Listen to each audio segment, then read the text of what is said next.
What is up, everybody? Dad is back. Holy crap, was that a shit show last week? No, I'm just kidding. Hats off to you, Joseph, for stepping up and taking over the reins of the chariot while I was away. Special thanks to Chris Torres and Michael Bruscino for hopping on the show and keeping all things relative about Vegas and golf. So thanks to those guys very much. Yeah, that turned out pretty good, I think, last week. Yeah, I enjoyed listening to it. It was fun getting those guys' takes on a few things. I was broken hearted that Mike didn't like Death Valley. Yeah, that's where your heart is.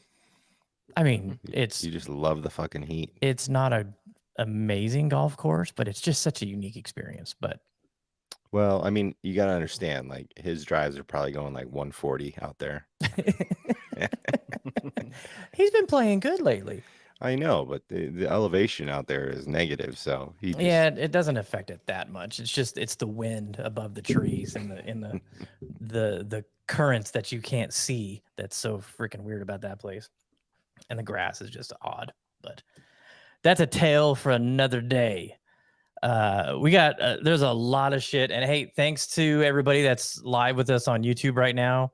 We'll have some things for those viewers that you actually get to see.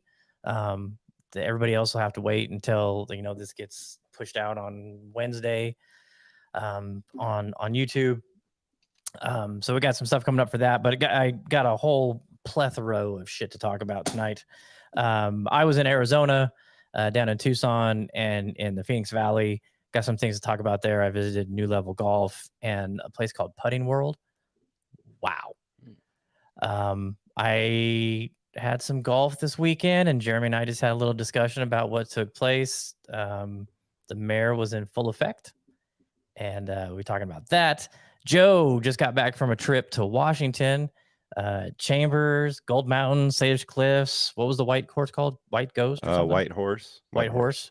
That's what it is. So him, Dan, and the vegan were up there this last weekend. And Jeremy wasn't even here. He was in San Diego with the fam. No golf for you though, right? No sticks traveled with me at all. So wow, it's weird, isn't it? Not to have. Oh, we stayed at one of the places in Arizona. It was a resort with a course, and I was like, it's just, do I go get a rental set and go for it or no? And then there's a ton of golf to talk about because I wasn't here last week. Jeremy wasn't here last week, so we didn't get to talk much about the Open. The 3M just happened this past weekend. We got the Wyndham coming up. The playoffs are coming up. Ryder Cup is coming up. We had a 2-day event out at Legacy that we didn't get to chat a bunch about. There's a practice round coming up at Aliante with some of the guys from the VGN this weekend and the Rio Seco 2-man. So there is a lot to talk about. What spin the wheel? Where do you want to start? First of all, when is the Rio Seco 2-man? The 13th. So that's next weekend. 2 weeks. Yeah. Okay. Yeah. 2 weeks. You got a baby shower on the. Yeah. I'm just trying to figure it out. Okay. Well, we got to pay Trevor, so figure it out. And I was just gone for a few days playing 81 holes of golf. So hey, choices. Choices. Yeah. Everybody makes them. Everybody makes. Well, I think since you guys are so delayed on the situation, let's go back in time. I think we get your thoughts on the Open real quick. We get your thoughts on the Legacy tournament real quick, and then we dive into what happened currently in this past weekend. Okay. So I watched absolutely none of the Open. Nothing. I caught glimpses of it. Because I had to get up so early for the Legacy thing. I caught a little bit of it in the morning as I was, getting my coffee and my breakfast ready. But they were done by the time we were done through 9 holes, and it was 115. And we were, it was hot. And I came home, I took a cold shower, and I just vegged out and didn't do much. And I really wasn't interested in. I have an issue watching tape delay golf or replay golf, especially if I know the outcome. Well, and that's the thing is, like, if it was a tighter race, like if there was like a back and forth kind of situation going on, you probably would have been more interested. and I could have watched Harman it. took it away. Yeah, I mean, and hats off to him and his waggling ass for getting that career achievement. It's a lifetime achievement for him. Big one. Somebody was talking on threads about the 4 guys that won the majors this year and who most likely is going to do it again. And I said, Rom, I don't think Brooks cares if he wins or not. So it's not like a big thing for him. And Brian Harman, I don't think he'll be lucky to sniff another top 10 on a regular event. I mean, he's a good player and he's a good stick, been around for a while, but he had a career 4 days, just played his ass off for 4 days and won, beat everybody. So Wait, did you just say that you don't think Brooks cares if he wins? Like, I don't think I don't think he cares enough to like work hard enough to get to the level where he is like, oh yeah, he's winning 2, 3 more. He could. He totally could. I think he does. I think that's all he cares about. I mean, I think the live major wins wise. are major wise. I think that's the only time he would prep is for majors. Like the live stuff is just like it's just another something on the schedule. But the other stuff, to retort that, if he doesn't win, he doesn't care. You can just see it in his face. If he doesn't play well, it's whatever. What the fuck? It's nothing. I'm out here. So he's like a soul golfer in a way. Oh, Jesus Christ. Let's see. How long did that take? 6 minutes. 6 minutes. 6 minutes. I don't know. I think Brooks, that might just be the mindset he has if he's not in contention. He just doesn't let it look like it bothers him. Like some people may, just drop, further down, whatever. I think those are the only tournaments he cares about. Yeah. Yeah. I think Brooks grinds as hard as he possibly can on majors. Like even if he's back by 10, like he's going to grind as hard as he can because that's what he wants. He wants to win. If it was the 3M Open and he was back by 10, he probably wouldn't give a shit. Yeah. I don't think not playing like real PGA Tour golf for the season and just getting, balls out ready for majors. The dude did that in the PGA Championship. Like, yeah, he was, and he played well at the Masters. Right. Yeah. Played well at the Masters, and then didn't show up at the U.S. Open or the. But so he's won the U.S. Open. He's won the PGA Championship. Mm-hmm. He's come close at the Masters. Mm-hmm. Has he come close at the Open? I don't know. I'd have to look. I think he's been like top 10, maybe a couple times, right? Stat guy, you want to get on that? Yeah. And maybe that's just like his thing. Maybe the weather affects him, but they had great weather for the Open, and maybe it's just a different style of golf. But like U.S. Open, PGA Championship, you can't count Brooks out, like because he's won both of them twice, and it was back to back, right? Well, at least PGA was back to back. Yeah, he went back to back in each one, but not in consecutive years. Yeah. Yeah, I don't know. His record at the British is his top is a T4. He's had a couple T6, and then mostly either cut or outside top 10. Yeah, maybe that's just like his style of golf doesn't fit it as well. But I mean, I know he cares about winning that because I guarantee you, Brooks wants to win the Grand Slam. He wants a Grand Slam, and I'm sure that's probably all he preps for now is for the Grand Slam. I just don't think that's the right way to do it.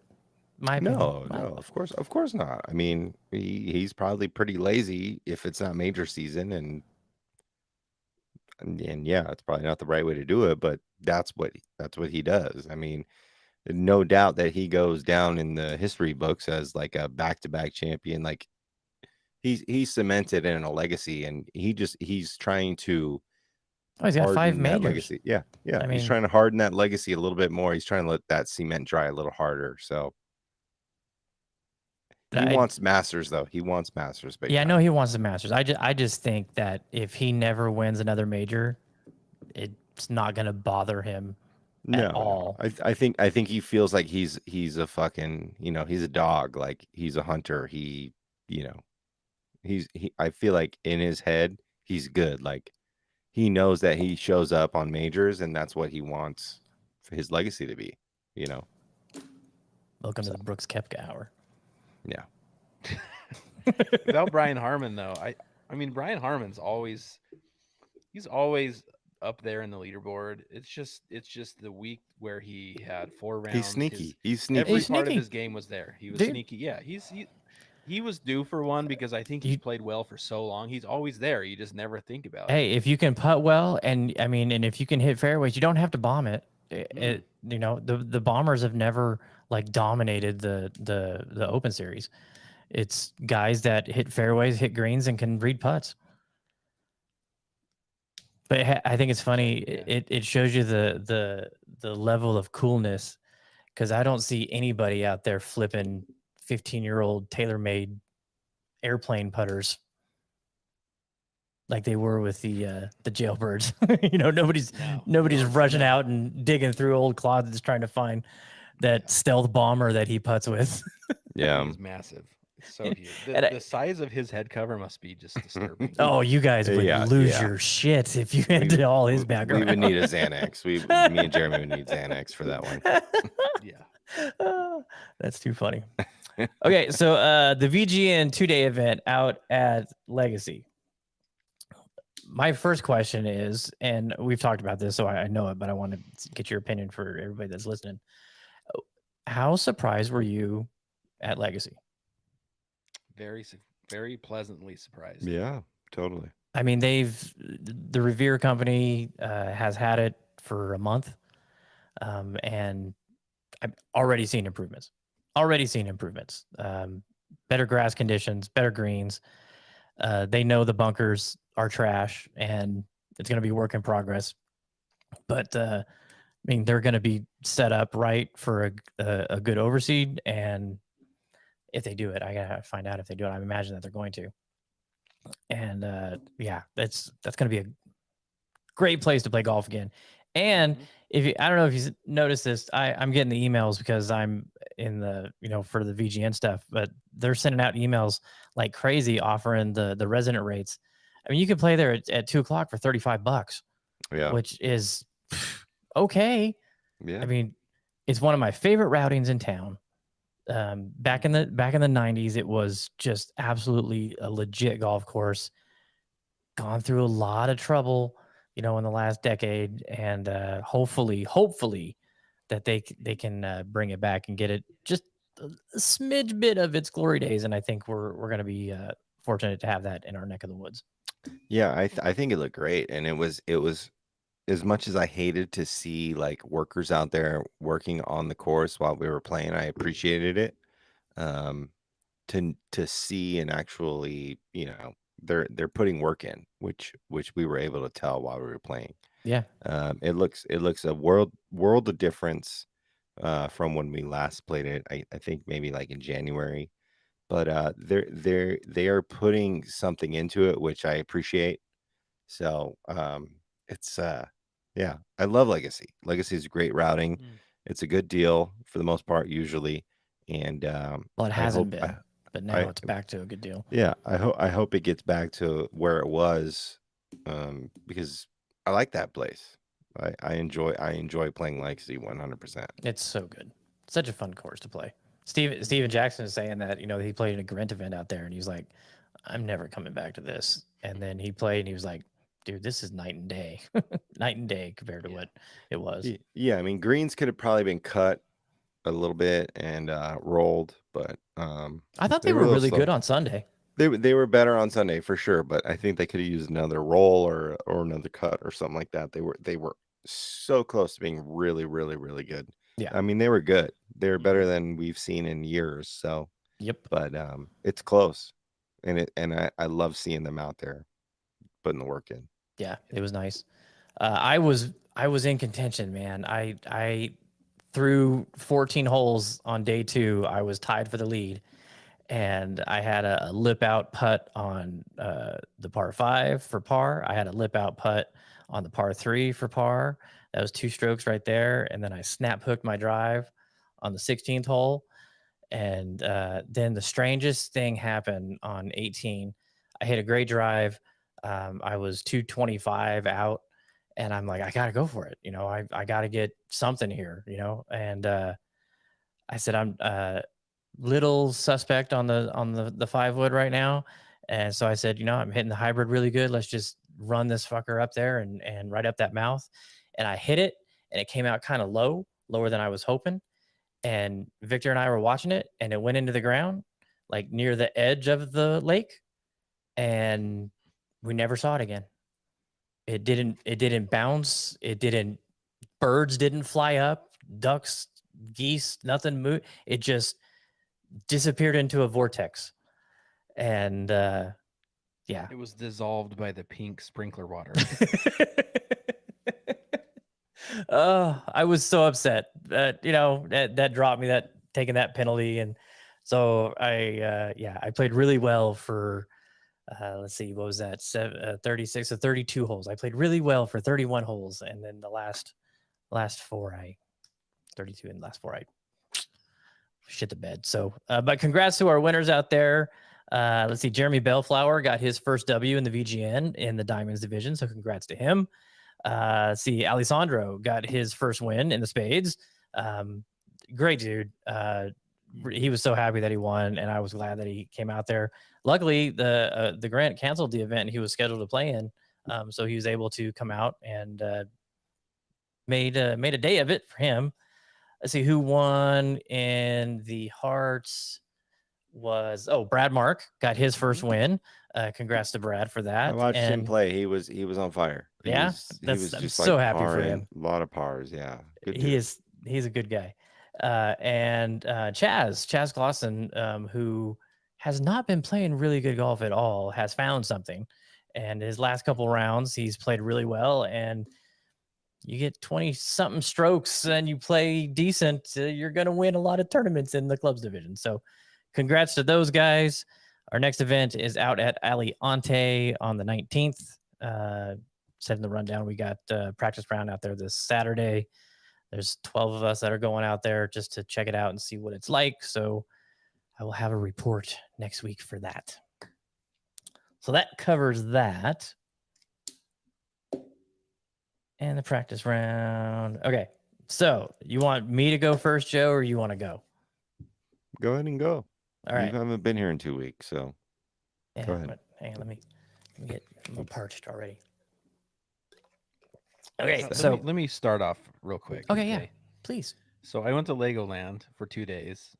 Holy shit! If you don't get there before like 10 a.m., you're gonna spend like an hour and a half in line to get in. And then we went to the zoo, which was phenomenal. I wish we would have done 2 days at the zoo because we didn't have enough time to see everything. But we drove up to LA, visited Santa Monica Pier, hung out up there for a while. LA is getting cleaned up. They're cleaning up really homeless problem they have there. I watched some documentaries on that last week, honestly, and they've done a lot of work. It was bad when we went there about maybe not even a year ago, and when you exit the 405 in Santa Monica to go on Santa Monica Boulevard, the freeway is lined with homeless camps. Now there's no one. Really? So they've done a ton of work. Nothing on the pier. It was so packed though, man. The beaches there were a joke. But anyway, if you want to go to Southern California for some beach vacation, now's a good time. Don't go in the summer. No, don't go in the summer. There's no parking. There's nowhere to sit on the beach. But it was amazing. But anyway, yeah, no golf, fun family trip. Did you go to Mission Beach at all? We did. We I went love to Mission Beach. Coronado. We went to La Jolla Shore, like the Cove. We stayed in Carlsbad, so we were up in there, Oceanside. Lots of good food. Drove by the crossings every day because our hotel is right by the crossings. Legoland's right there, so yeah. Titleist. We saw the Hanma. That's right. You were right next to Titleist, and you didn't go in. I was going to, but I didn't want to be a weirdo like going in there. Oh, I don't know. All you have to do is walk in and go or something, or if it's like a secretary. The doors slide open. They're like, yeah. Welcome, Mr. Martin. Right this way. Yeah. But we've been waiting. Yeah, San Diego is a tough place to go and not play golf because there's so many man, cool you had courses. the crossing was right there, and Goat Hill and Coronado, and yeah. Anyway, but I will agree, the zoo is amazing. It's so damn cool. Did you see pandas? Were they there?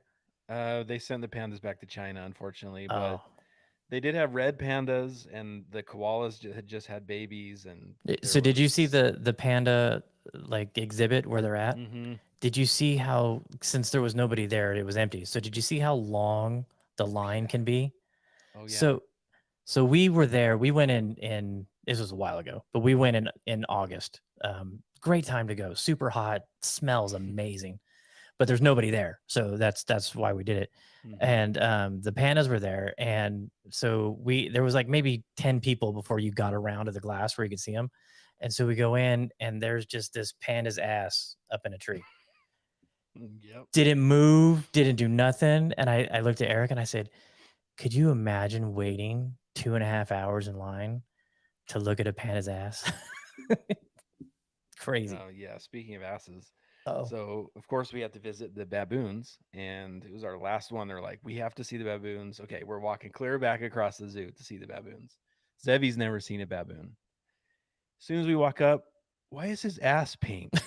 I'm like, that's that's a just red ass how baboon. baboons are. Yeah. So that's the first thing that kids see when they see a baboon is the pink ass. So anyway, good times. Uh, Let's hear your golf related stories. okay, so this was a trip to visit ASU and U of A for my oldest, who's getting ready to start her senior year 1 week from today. So we wanted to get in a couple college visits as a couple schools she's interested in.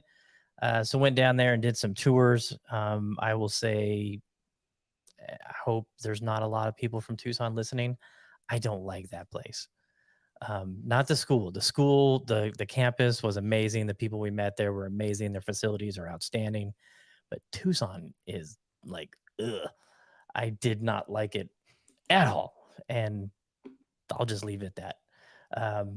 While we were so we went down to ASU on Monday, then drove down to Tucson, stayed there Monday night, did the tour Tuesday, came back to Phoenix, and stayed at a place called the Arizona Grand, which has a water park attached to it. So we were going to do a couple days there.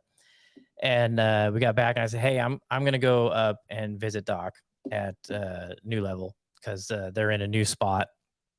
And so I went up and saw him and checked out the place. Wow.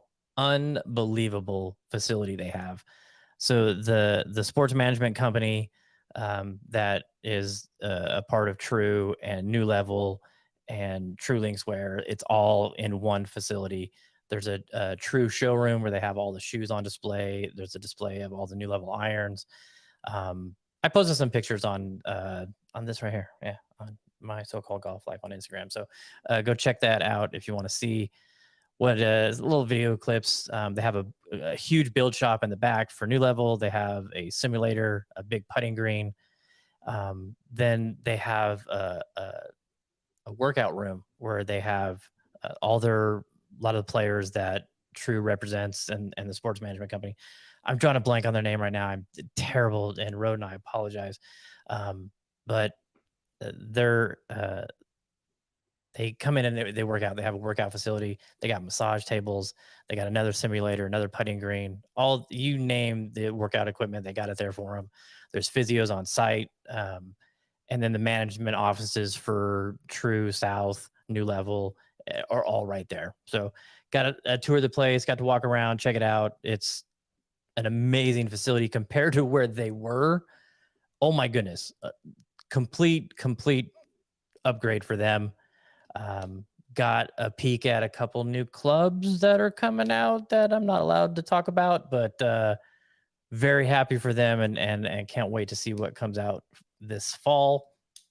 That was fun hanging with Roden. Hit the hybrid, the New Level hybrid, which is a really good stick. And it was funny, Doc, being the fitting guy that he is. I was telling him what I was playing and what I was hitting, and he goes, "Oh, hit this," and I'm like, I don't like the hazardous red. I have not been able to hit it well.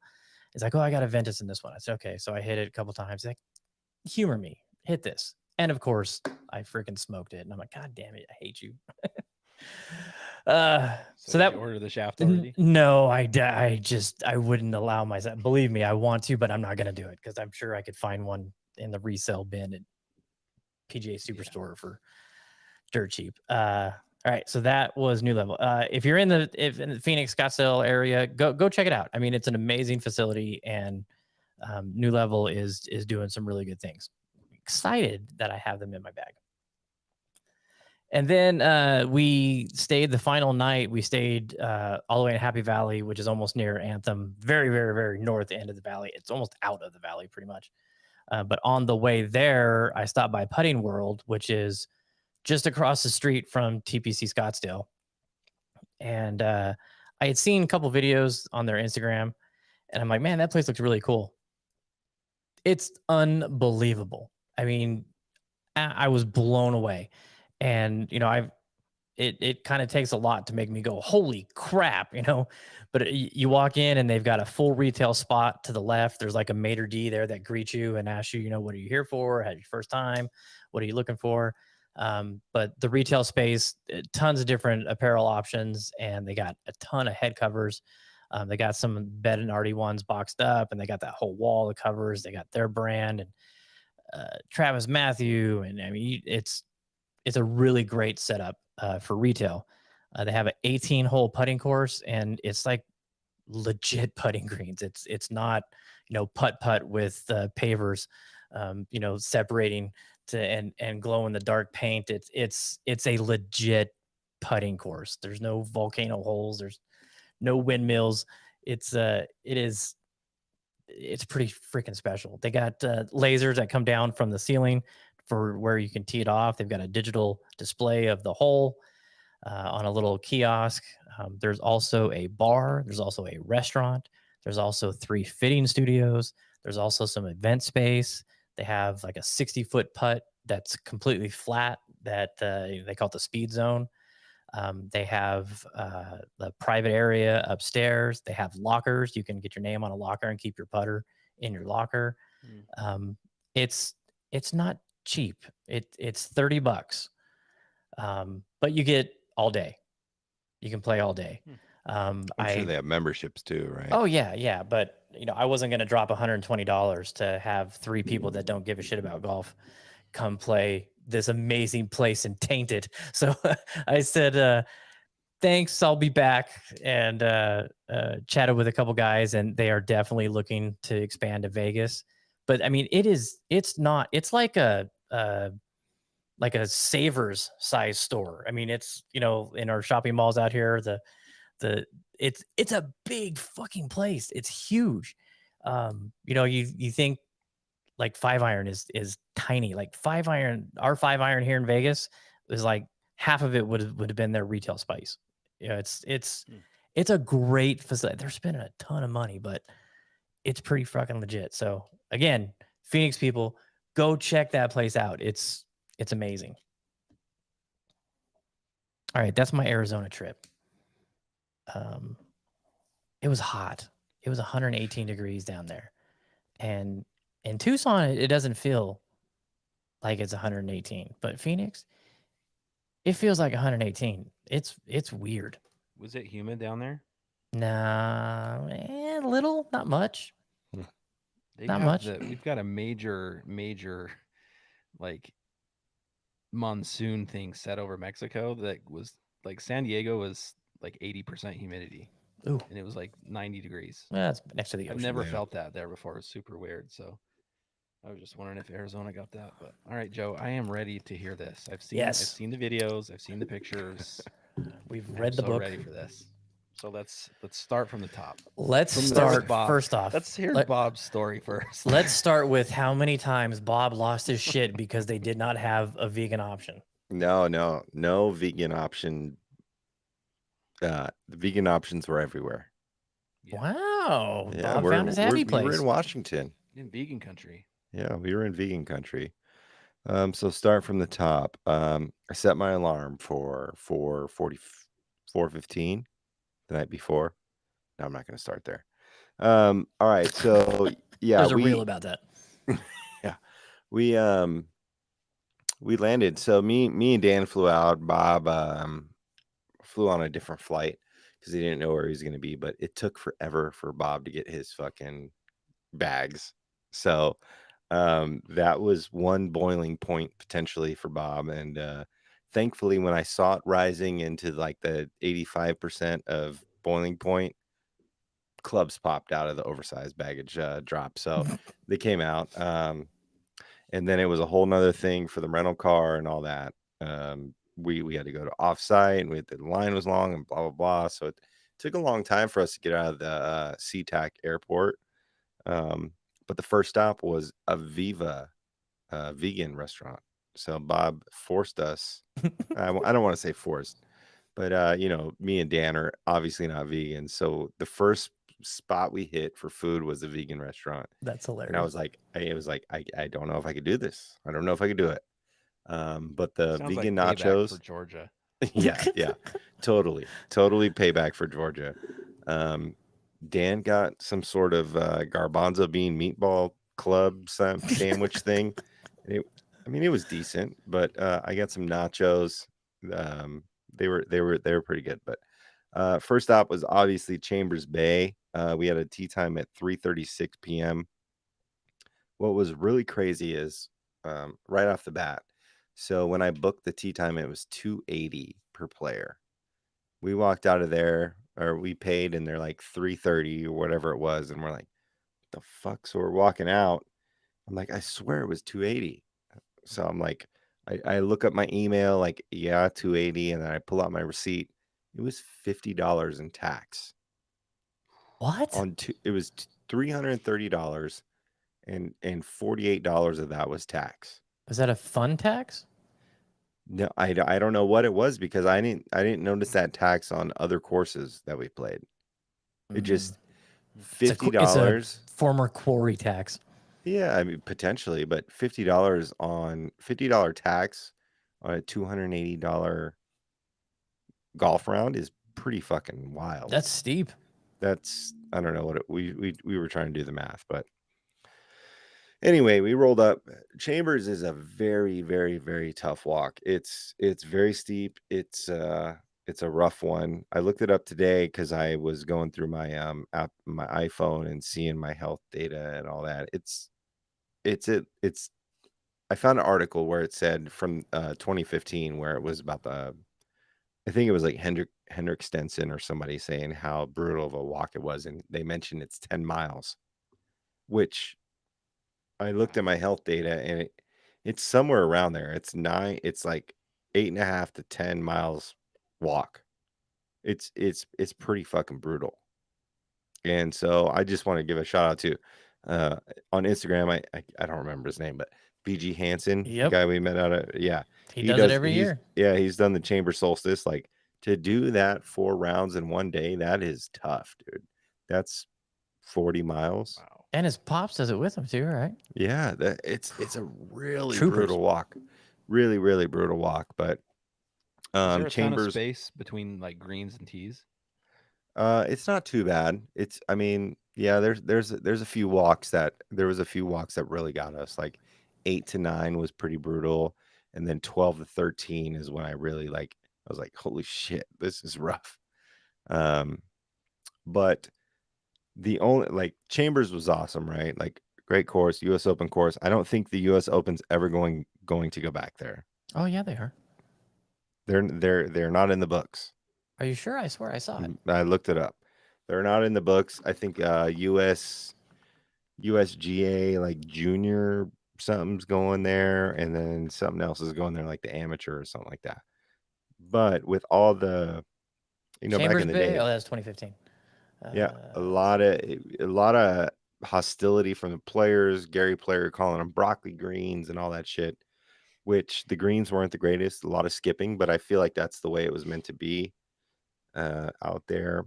They punched and verticut and top seeded the Monday before we got there, which we played on Friday, and they were pretty good, but not the greens you would hope for. But it was a lot of creativity out there that you can get into.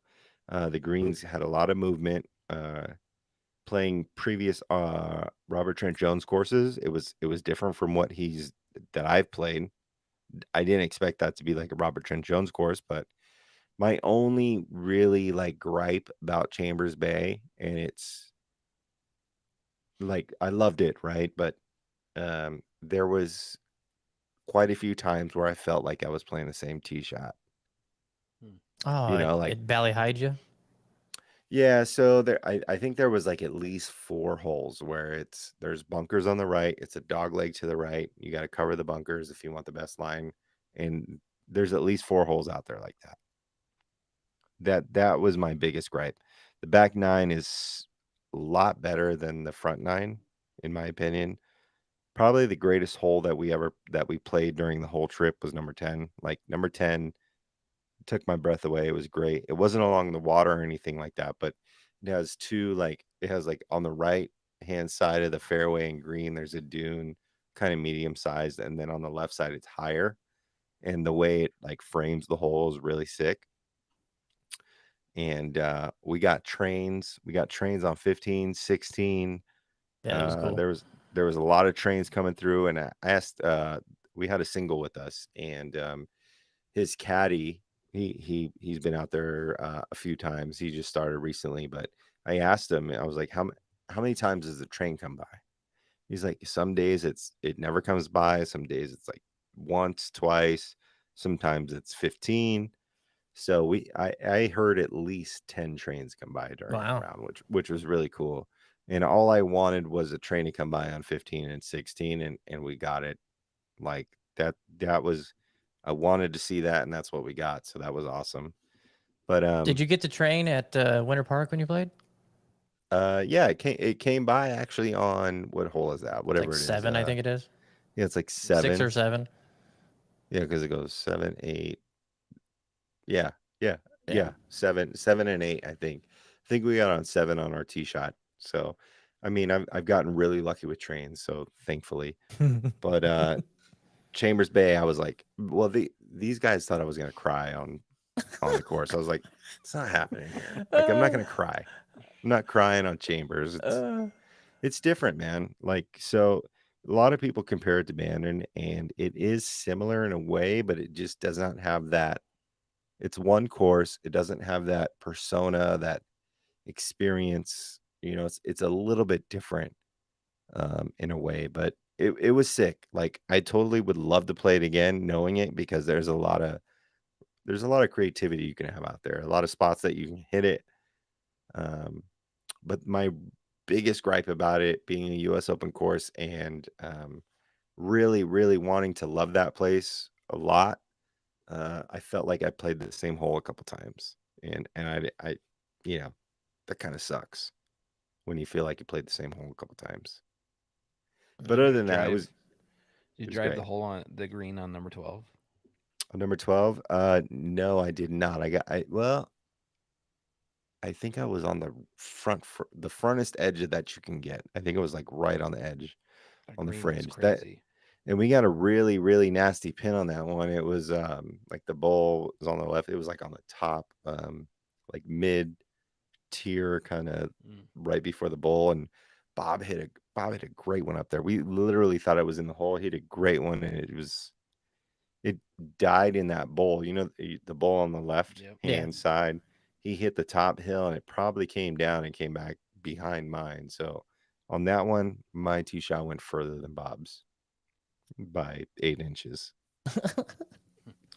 Mm. But really cool. The climb after 12 is pretty rough. Like, and it's fairly short. It's probably like 60, 80 feet. You have to climb up this little hill. And I was like, after that, I was like, dude, this fucking shit is tough. It was a rough walk. It really was. All right. What was after And Chambers? the sun was beating down on us. I mean, it was 76 degrees, but no clouds in the skies, no trees on the course other than the lone fir, and it was right on top of us all day, and it was pretty brutal, but So really cool course was it worth 330?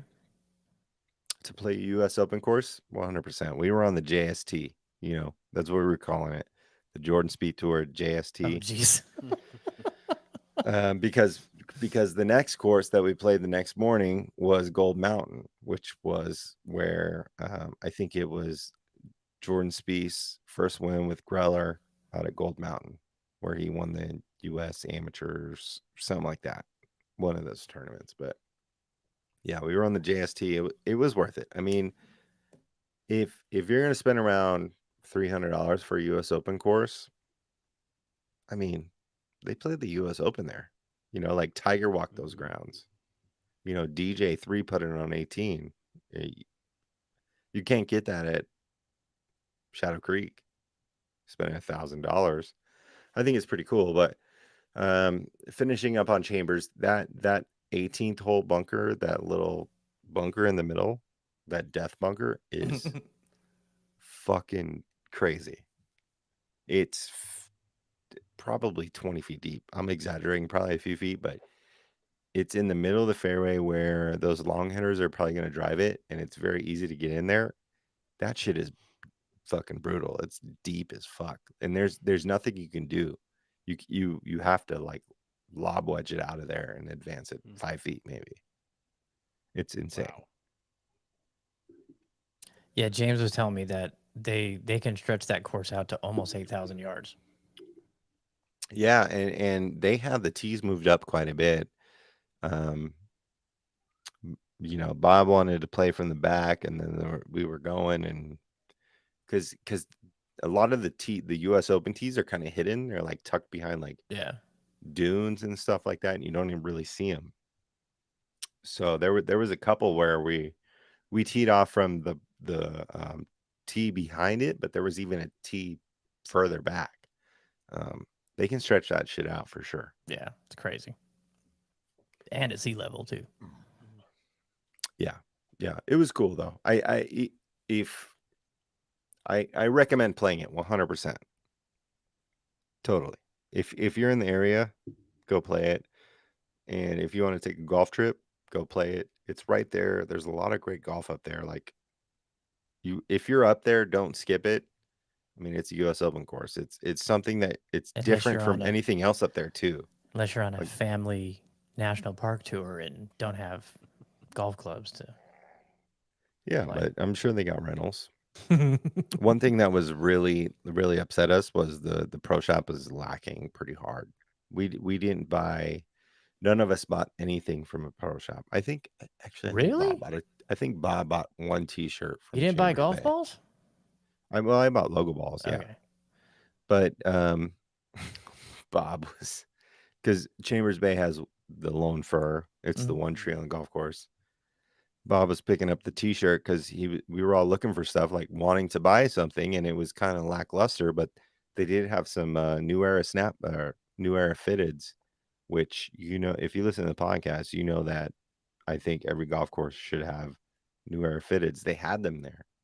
They had 3 left, and they were all like way too small. Mm, And they said they're not making them again. So a shout out for that pro shop for doing those because for trying at least. yeah, absolutely. And if I would have played there like a year ago, probably would have my size and I would have loved it. I would have bought 4 of them. But Bob picked up Bob picked up an Imperial t-shirt, with the lone fur on it. And I whispered to Dan, I was like, that's cool, but it's not better than Ghost Tree. Like the lone firs. I mean, it's a fir tree. I get it. It's the single one out there, but the Ghost Tree is way doper than the lone fir. It's an iconic image. Yeah, it totally is. I get it. But don't skip it. Great course, US Open course. Like I said, a lot of creativity out there. A lot of rumples in the fairways. Some cool tee shots out there. Best hole out there, 100% in my opinion, is number 10. Cool finish. That bunker on the end is amazing. But yeah, I'm happy. I'm happy we played it. I have no gripes about paying $330 for it. Oh, sorry. You fall asleep. You're fucking dragging this shit out, man. Sorry. Good lord. Uh, So yeah, the next morning we played Gold Mountain. It's a muni, which was interesting. Front line is pretty basic, cool. I mean, for us out here in Vegas with tree lined fairways and things like that, a lot of trees, we're obviously gonna think it's pretty cool because we don't get that off very often. But back 9 had a lot of character. Back 9 at Gold Mountain is much better than the front 9. We played Olympic, I think, because we were told to skip Cascade, so we only played Olympic. Drivable par 4 at the end, a lot of character. There was an area where I think it was 16, 16, yeah, 15, 16. It felt kind of like an Augusta situation, like a low pond, and then it kind of felt like a valley, like kind of like a bowl situation. Like that was really cool. I beat Bob and Dan on the back nine, which was sick. That was so funny. I sent Joe a message. And I'm like, dude, what the fuck is wrong with you? Why are you playing so bad? How are you 0 for 7 on fairways? And then I look at his card. He shot a 35. And I was like, you should have started talking shit earlier. Yeah, so we started on the back nine, and we played 10 and 11, and then Bob said, "Hey Dan, you want to play for lunch on this last 7 holes?" So I didn't say anything, and they didn't give any stipulations. But Bob was Joe like, just "Hey, do you weaseled want his in on way this? into it. Do you want in on this?" Because I started grooving a little bit, like 10, 11. I started feeling a little bit. I think I parred both those, and with 7 holes left, Bob's like, "Do you want in on it?" I was like, "Hey, yeah. How many shots do I get?" He said 2, and then you get a half stroke to break the ties. So I was like, "I'll take 3 strokes," because I looked at the card, and it was the holes left where I would get strokes was handicap 2, handicap 4, and handicap 6. So I figured, hey, must be obviously 3 of the hardest holes on the back nine. So I was like, I'll take the 3, and yeah, I basically scored the same as them gross. Like I probably could have beat them net or gross if I remember correctly, because I went bogey, we all bogeyed. I went par, we all Ooh. parred. So yeah, and birdie finish on like one very tight driving hole on 17, which is sick. And then I threw it real tight, like to 8 feet on 17, drained that, and then they all went for the green because 18 is a drivable par four. Um, and I laid up, and they were talking shit. I was like, I'm trying to fucking close it out, and I almost dunked it for an eagle. I was 4 inches probably to the hole, so I just tapped that one in and took lunch from them. So, and then Did you eat at a vegan restaurant?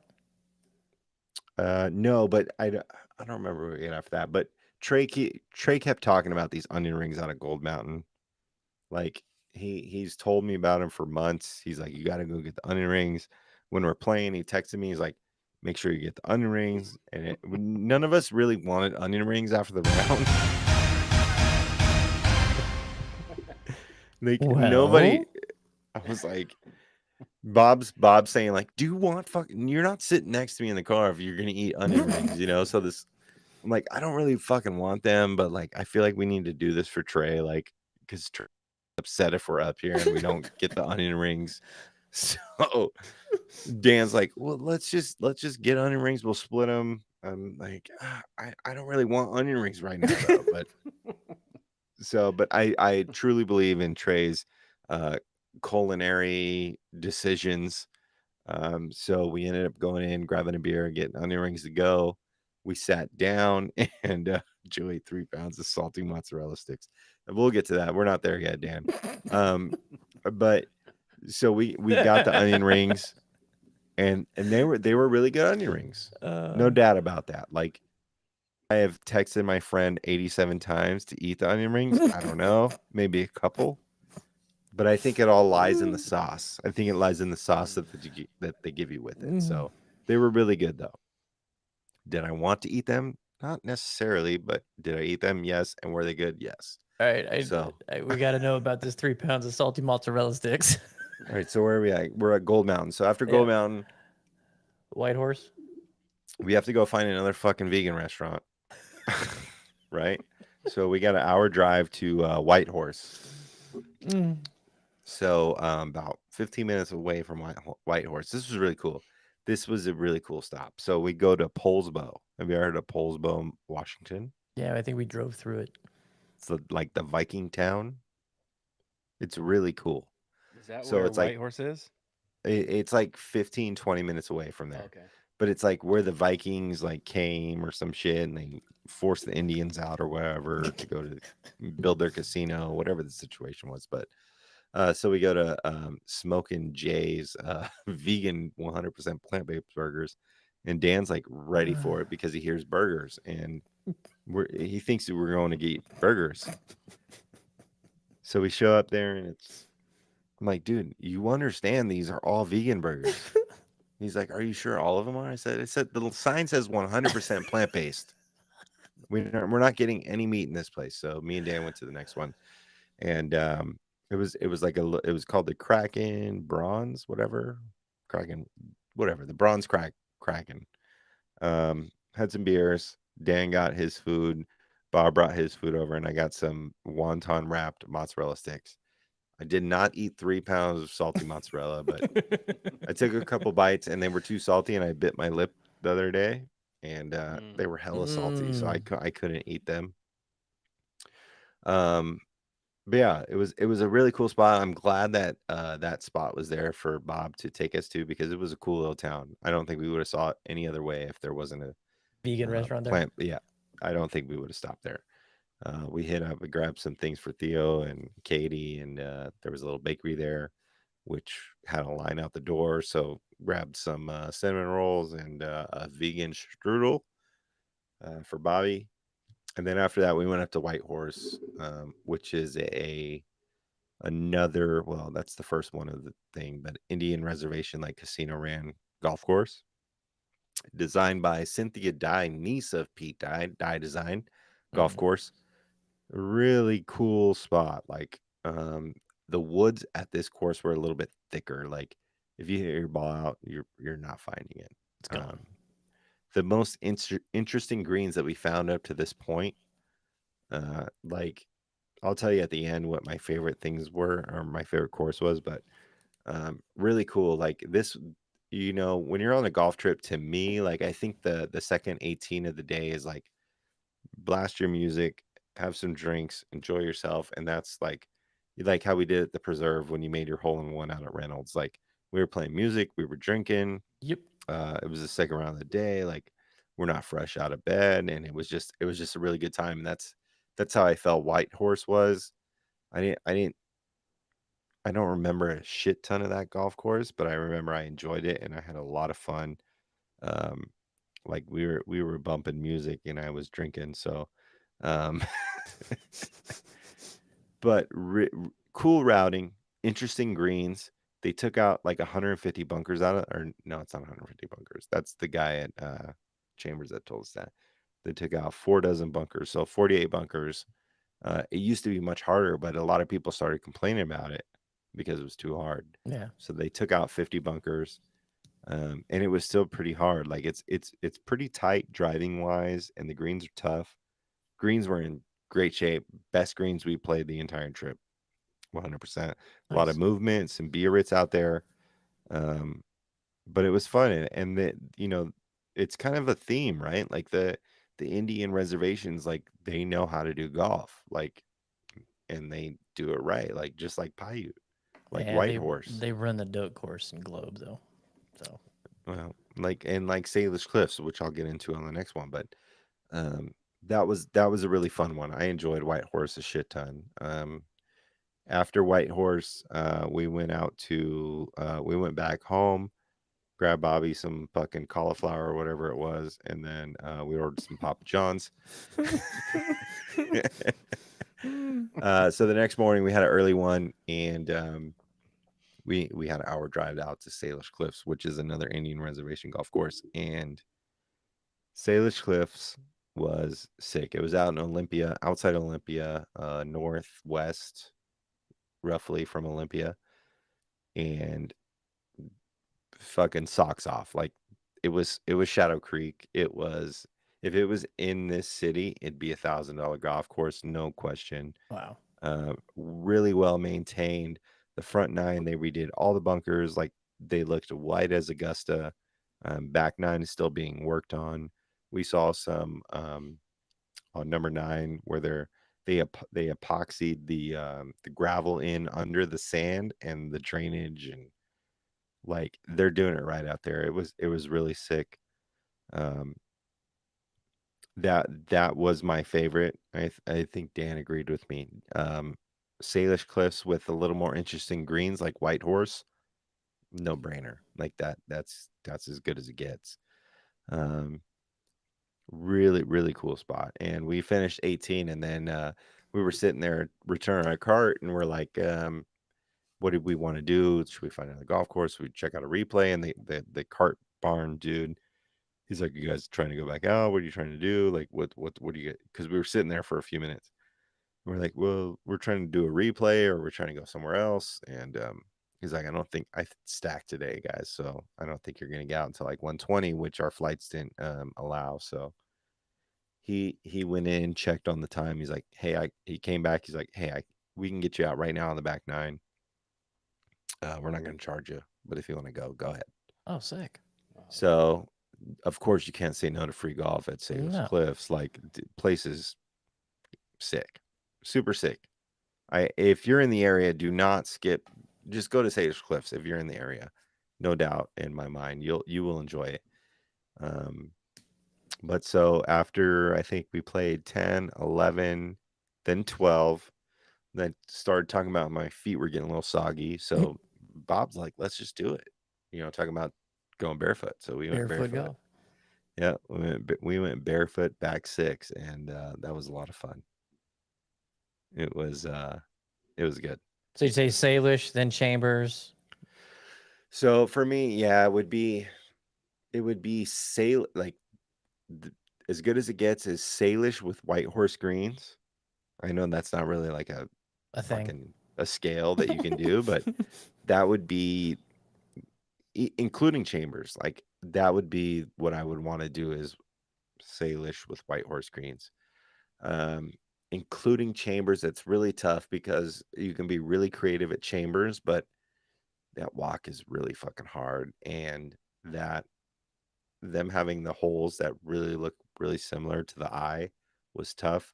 So it's Salish number 1, White Horse and Chambers like neck and neck for 2, and then Gold Mountain was a lot of fun. Like I could see myself playing Gold Mountain every weekend. It's a muni,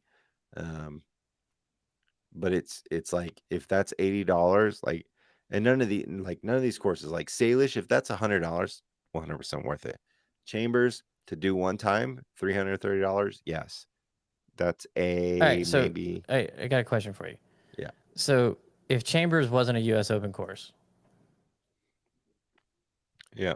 would you have thought the same thing about it, or because it was on the U.S. Open, it's Yeah, that's tough. I mean, because you're putting 2 other courses ahead of Chambers, but you're saying it's a must play if you're in the area. You got to play it just because. Is it Yeah. because it is a U.S. Open track? I mean, if the USGA never went there, I don't know. It's hard because it's so different from the other ones. It's as close as you can get to Bandon without being abandoned, kind of like in the area.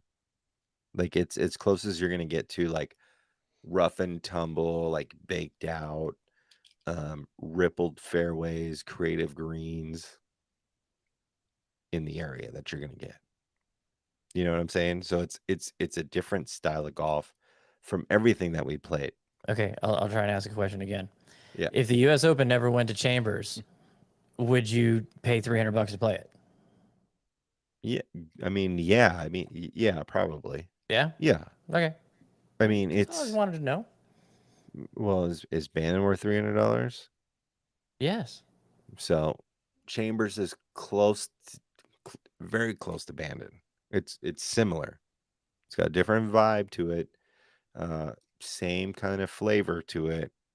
Different mystique, but if RTJ would have done a couple holes differently, that would have been amazing. Yeah, I would. Dan just mentioned. I feel like Chambers Yeah, should it be should be around around- 200. I could see Not worth like 330. Thank you, Dan. well, and 330 is $50 in taxes. So I understand that. is You it still pay- 280? but you're Yeah, not paying I would say 280. no. I know. I would say like it's 250. Like that's a 250.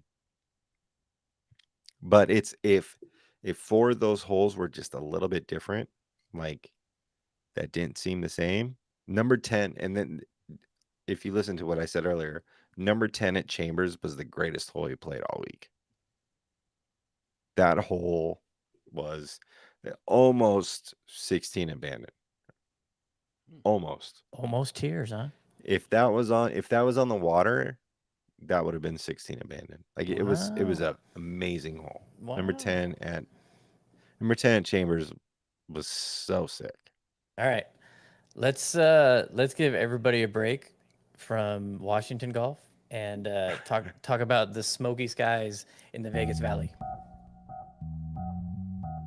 What's up, guys? Matt Guntark with the Chasing Daylight podcast. Hope everybody had a great weekend and stayed indoors for the most part. I mean, we had bad air quality. If you got out to golf, you're brave. Dealing with some unhealthy air quality across the Las Vegas Valley. Looks like we'll have some improvements to air quality Saturday and Sunday this upcoming weekend, but temperatures 105 to 106. Still very hot. And make sure to hydrate if you're going to be out and about on the golf course. You know, if you're riding, you're better than walking because you're definitely going to not use as much energy out there. Temperatures again 105 to 106, staying dry but a little gusty outside. Wind speeds 10 to 20 miles per hour. Have a great practice round on Saturday up in Aliante. Dude, smoke is ridiculous right now. Oh, so I didn't really finish. There's a Oh, couple more. I'm sorry. Non-golf related. Fire So- away. Yeah. So we went to Marine. Thanks, Matt, by the way. Marine View Park, because I was like, hey, we got like 40 minutes. You guys can go smoke a joint near the water or whatever. We go down this thing and it's steep, really, really steep. And we came back and we were all out of breath. I was cracking up the entire time walking back up because we're all just fucking breathing the heaviest I've ever seen any one of us breathe. I mean, it was completely abandoned trails without the fucking shuttle. It was funny. Heart attack hill.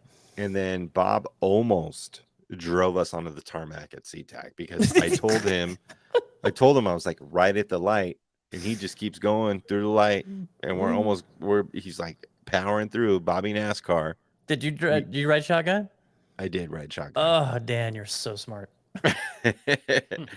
He goes, and we crossed the line. I'm like, dude, I said right at the fucking light, and he's fucking just powering through this intersection. And it was the entrance to the tarmac at SeaTac. Everything's orange and there's fucking barbed wire. I'm like, what are you doing? And I'm like 10 minutes away, not necessarily, but like I needed to get there at 6, and this is like 5:55, and I'm like stressing out. So yeah, He's trying to get you Bobby- to the gate directly. we had the van in full effect. That's the only way to go. I know Robbie's a listener, and he Tahoe, and Robbie's a van player with us, but yeah, Bobby NASCAR in full effect. But it was a fun one. Enjoyed it. Can't wait for the next one. Trips with Bob are hilarious. All right, so golf that just happened, the 3M Open. Again, there's another one I didn't. Dan's watch. cousin, man. Dan's cousin coming through. Lee Hodges. Tough go for JT. Tough go for Harry. I didn't pay. JT missed the cut. Is that Yeah, right? he missed the cut. Thanks to Mike for picking Matsuyama for me because I was the only one that made the cut. But yeah, this is such a weird time for golf right now because we're a bit right after a major, before the playoffs. The guys are scrambling. They really could make this an exciting event this weekend because there's so much on the line for a lot of guys. I just don't know if they're going to be able to hype it up the way that they could. It just something. It's not like it's Sedgefield. Is that what the course is, right? Yeah. I mean, it's not. If they moved this to like a premier golf course and a well-known, Isn't it a Donald Ross? I don't know. Is it? I don't know much about It's the a course. Ross I course, could I be don't know. eating my own words right now. I'm not sure, but we did play a Gene Bates this weekend, so that's pretty sick. Put the cricket sounds in there. Yeah, really. Well, that was a funny thing this past weekend. They're like, Joe, who designed it? Blah blah blah. There we go. Yeah, Gene Bates. Gene Bates. Okay, write that down. Gene Bates. So, I this is another one. We played yesterday. I was up at 3:30 yesterday to get to Trey's by 5. I woke up early and just stayed awake and drove out. We played Coyote, so tournament was over by the time we were done, and just came home and kind of vegged out again. Watched some movies with the wife, and I didn't really just haven't been in a watching golf mood lately. I haven't either. I Which is don't know. interesting. I don't know Well, what's going majors on. are done. There's nothing to be too excited about anymore. Majors Yeah, but are over. I really wasn't that excited to watch the Open. I mean, it's a major. I loved watching the But live if it was tighter, you would have. Oh yeah, been absolutely. into it, yeah. Of course. You know, if There's- there's drama, And this is something we golf talked needs about last drama. week with Brashino and Torres. Like we had like really tight major where it was like a back and forth kind of race, and this major season was kind of like a little lackluster. Like the most exciting one was the Masters. Yeah, Rom winning the Masters. And Rom still kind of ran away with it. I mean, Wyndham Clark's win, big win for him, but yeah, but I mean that was kind of boring too. Like yeah, he was there. Like we all knew it was kind of his unless he blew up, you know. So it was Harman's unless he blew up. It was who won PGA? That was Brooks. Like that was kind of cool to see, but he still kind of ran away with it too. He still ran away with it too. Like the most exciting one was the Masters, and like I want to see next year's major season be fucking more drama. We need drama in the majors. That's what majors are. Like yeah, we need some fucking drama, man. Need some drama. I don't want anyone to run away with it. And that's nothing. I'm not trying to take anything away from Harman or Clark or Koepka or whoever. Like whoever wins. You're the best player that week, but fucking step your game up. Let's get some drama for an exciting finish. That's what we want to see, and that's why we love the majors, because those courses are supposed to be set up for the comebacks and the disasters, you know. I'm going to change the subject, sorry. Why do you think the PGA website does not show how much money the guys won on an event on the leaderboard? Tax evasion. You have to go to the players page and look at their rounds and see what they won instead of listing the payouts from top to bottom like every other sports website in the world does. I mean, you got to go to ESPN to see what 25th pay, you know, instead of going to the PGA website, looking up the leaderboard, seeing the 25th, going to their page, going to their results, looking at the tournament. It's kind of stupid. Drives me nuts. The reason I say that is because I was looking at the Ryder Cup, because Ryder Cup is coming down to the wire here. And right now the rankings is Scheffler, Wyndham Clark, Brian Harman, Brooks, Xander, and Cantlay are in the top 6 spots. Those are the automatic wins or automatic in. Homa, Cam Young, Jordan Spieth, Keegan, Colin Morikawa, and Ricky round out the next 6 spots that, you know, are, hey, these guys earned it type captain's picks. Then you got Sam Burns, JT, Danny McCarthy, Kurt Kitayama, Will Zalatoris, Harris English, Tony Finau, et cetera, et cetera, et cetera. So I was like, how the hell do they determine the points for the Ryder Cup? And it is by money, but it's weird. So I printed it off the website. So in the 2022 season, because there's 2 years, you know, between Ryder Cups, you get 1 point per every $1,000 earned at the Masters, the PGA Championship, the U.S. Open, and the Open. And then 1 point per every 2,000 earned at the Players, Match Play, Championship, and the HSBC. In 2023, it's 1 point for $1,000 earned at a regular PGA Tour event beginning January 1 through the BMW Championship. 2 points per 1,000 earned for the majors, 1.5 points per 1,000 earned for all players that make the cut at the Masters, PGA Championship, US Open, and the Open. No points available at PGA Tour opposite field events.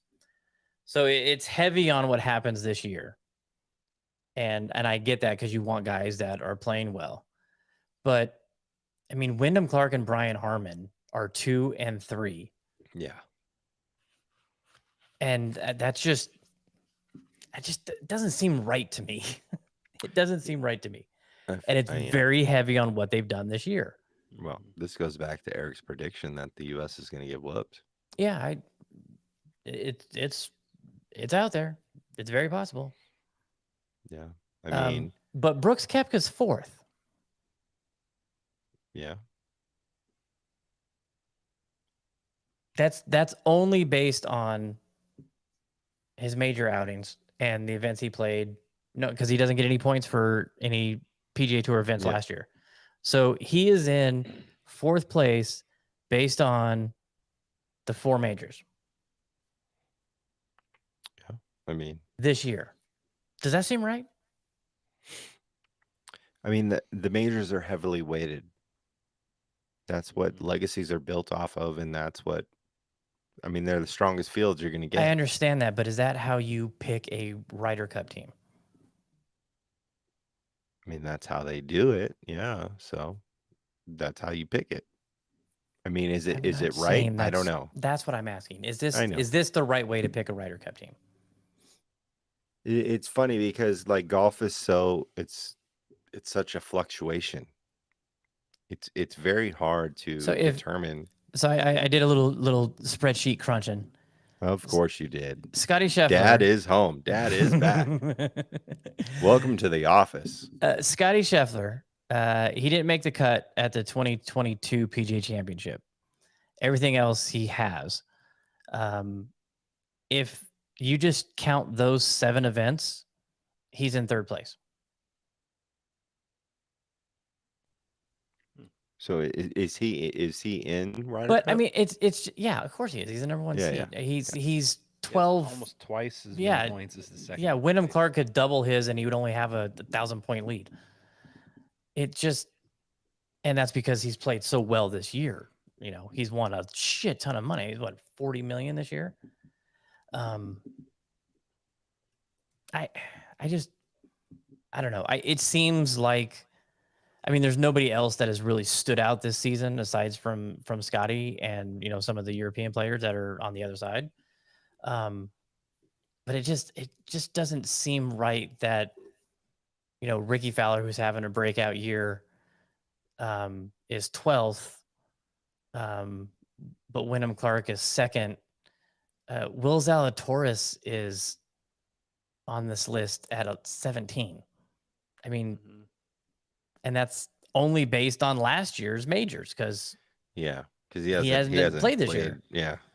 So, I don't know. I just think it could be Well, done that's differently. where it's kind of decent, like the situation where it's the 6, the top 6 get in, and then it's 6 captains picks, right?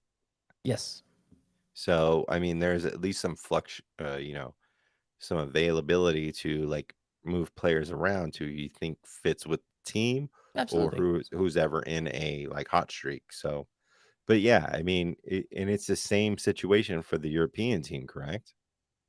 It's the top 6, and then the 6 in captains their picks. world rankings, or in the complete world rankings, correct? Yeah, it's how they earn their points on the DP World Tour and majors. Yeah. So that makes it fair for the most part, right? You could throw Tiger in there if you want to. Or you could throw fucking Darren Clark if you want to. When I was looking at this, like and I he's gonna get a see boost. Wyndham Clark at 2 and 3 and Koepka at 4, and it's like, I get it.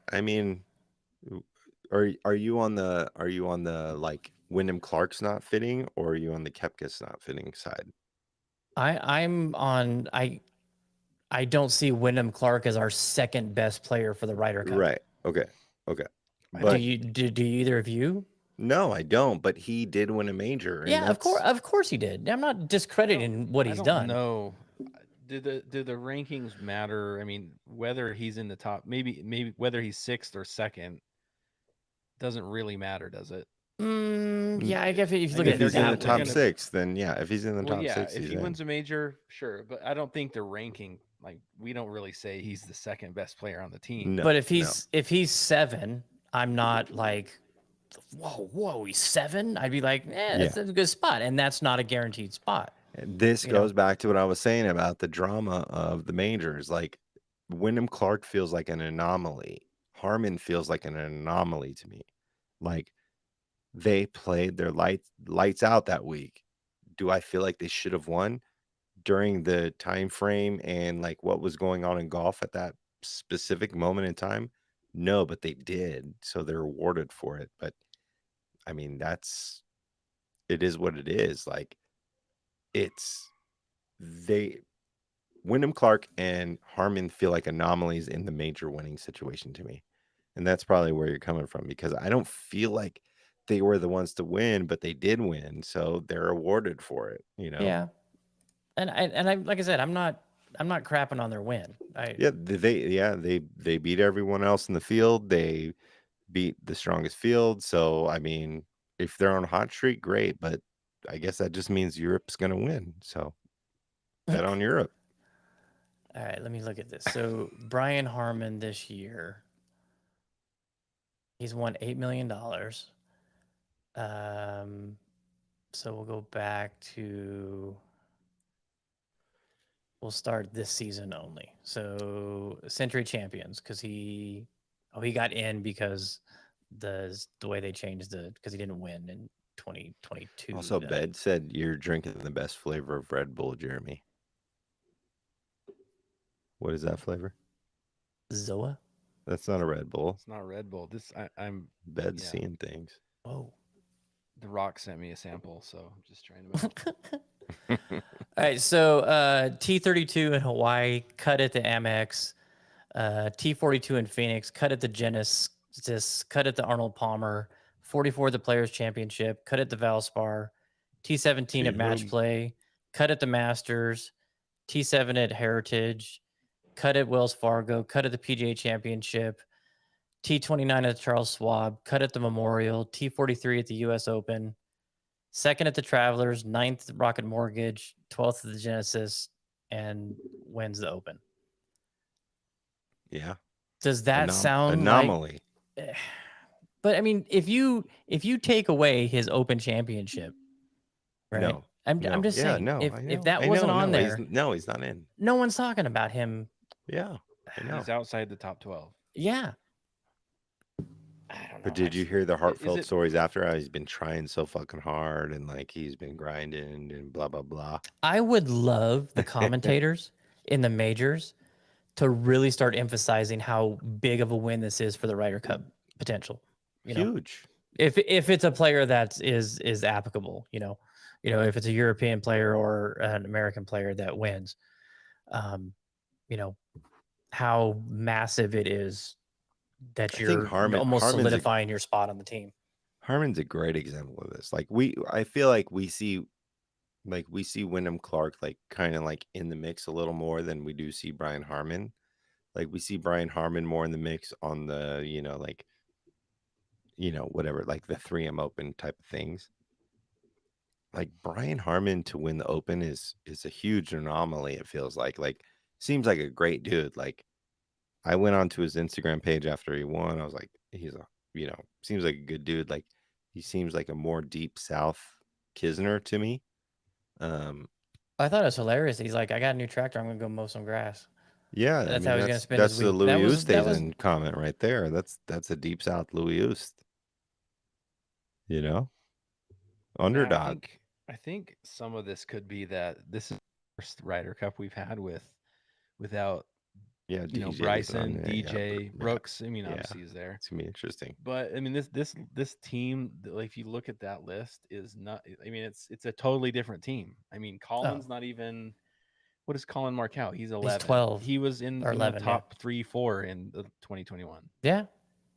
Xander's there, of course. Patrick Cantlay, Jordan Spieth's down towards the end. Mm-hmm. JT further down. Not there. Yeah, he's out the mix. Is it some of that? You're used to these stacked U.S. teams where you have DJ and all those guys. Could very well be. It doesn't look the same. I mean, you look at that list. It's a totally different team. It's crazy when you look at it this way. You're like, where the hell are our American players at? What the hell's going on? Yeah. And our top guys aren't even playing well. Yeah. I mean, No. JT, Ricky's climbing, but Colin Morikawa, I mean, he's won, but Jordan Spieth, Max Homa, Yeah, Max. He's in a Homa's funk. Not, yeah, they've he's in a not been funk. doing much, and I think they're being replaced by some of these other guys that are winning. Yeah, and I mean, hopefully their grind continues and their winning I continues. mean, I mean, Wyndham it's Clark and Brian Harman should be thanking Scotty Scheffler that he did not play well in those events, or that he look. didn't win one. I mentioned this in the van in the PNW. I was like, if Scotty made like 8 more putts this year, Oh, he would have had dude. 4 more wins. We would be talking about one of the greatest seasons ever. 100%. If it's, I mean, it's already one of the greatest seasons, Yeah, I mean, in he's the like history of golf. he's like T2, T3, T4, T2, He's a T3. top 15 machine. Yeah, yeah, top 5 machine. All right, so let's look at Ryder Cup. The playoffs are coming. This is last week, so top 70 get in. First year for this, which I love it. By the way, I'm so glad they're doing this. Cyrus in the house. Hey, what's up, Cyrus? He played Win recently, Joe. I did see that. Yeah. Yeah. So players on the out looking in right now. 71, Ben Taylor. 72, Garrick Higo. 73, KH Lee. 74, David Lingmerth. 75, Davis Thompson. Shane Lowry, 76. Justin Suh at 77. SH Kim, 78. JT, 79. Matt Wallace, Adam 80. Scott. Adam Scott, 81. Joel Damon, 82. Danny Willett, 83. Harry's down to 86. Joseph Brandlett's 87. These guys got to have a great tourney to make it happen. We'll do the last 10 in. Sam Stevens is 60. Aaron Rye, 61. Sam Ryder, 62. Bo Hostler, 62 the other day. He's at 63. Steven Yeager, 64. Matt Naismith is 65. Vincent Norman, JJ Spawn, Ben Griffin, Cam Davis, and Austin Eckrott is at number 70 right now. If Adam Scott doesn't make it, this will be the first time he does not make the playoffs since it started. Since it started, yeah. Wow. Got to get rid of the blue putter. Got to get rid of the blue putter. Speaking of putters, Joe. Uh-oh. Let's get the Tinkertown shit going right now. The mayor came out. I'll tell you a little bit about what happened at Coyote. So I'm curious to hear a little bit about Coyote because my sales manager Fernando went out there for the first time ever. Yeah, he was said out there that- the same yesterday as we were. I saw Yeah, his did scorecard. You saw him? All right. Yeah, no, I didn't see him, but I saw oh. that he played. So he said the greens were really, really fast. They were fast. Yeah. Yeah, they were fast. And it's in the best shape you've ever seen it. The greens were beat up. That was the only thing. If fairway, tee boxes, bunkers, everything up to the greens was fantastic. Absolutely great. Were there any crickets? Because should Cyrus No. go back out there? I tried to get Cyrus to play with us. He didn't want to go. Cyrus, come on, man. I know you're listening. Yeah, I tried to convince him. But hey, Cyrus, you definitely Go now. Go now. It's good. It's very much worth it. We'll pay for your tea summit if you don't like it. Yeah. Found a funny thing out about Chad. He is Chad. Yeah, the Chad. He is deathly afraid of snakes. And we found that out because there was a snake. A little garden snake came across the cart path. I said, "Oh, there's a cute little snake." And he was gone. Gone. Like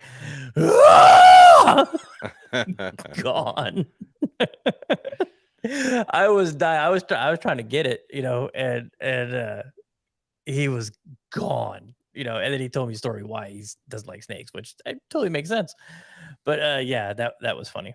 No, Coyote's in fantastic shape. The problem with the greens, and it's not every green and like Revere Lexington type nastiness. Just the people that don't know how to fix divots properly, or they don't fix them like at all. Dead areas, dude. It's so many black spots. It's just dead. You can't fix them. You know, there's nothing to fix. It's just a hole. Speaking of fixing ball marks, I feel like nobody in Washington fixes ball marks. Not as bad as Revere, but like at least there's someone that comes out there after the day's rounds are over and they fix them a little bit, but people don't fix them right away. I don't think Yeah. people care anymore. No, they don't. They don't rake bunkers. I mean, I found yesterday I was in a lot of bunkers yesterday, and man, every single one of them needed to be raked. Where somebody had just was in front of us playing and was in the bunker. It was bad. But there was an AGT event out there.